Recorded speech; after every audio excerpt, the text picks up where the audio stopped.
Qəbələ komandasında. Önündə isə illərin təcrübəsi var Stas Pokatilov. Ferit'ten zərbə və Pokatilov tutur topu. Bəli. Pokatilov topu tutur. Bu çox ciddi artıq üstünlükdür. Çox ciddi üstünlükdür. Stas Pokatilov bəlkə də həlledici məsələni icra etdi burada. Bəli, oyuncuların artıq burada keyfiyyət məsələsi. Usta zərbələrlə yadda qalırlar. Genç, bu zərbə dəqiq olarsa mübarizə bitəcək. Kahin Paris və Sabah komandası İzmir Azərbaycan Kubokunda adını yarım finala yazdırır.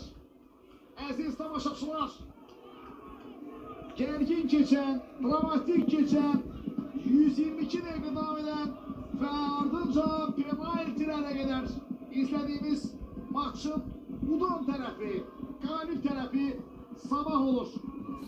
Stas Pokatilov'un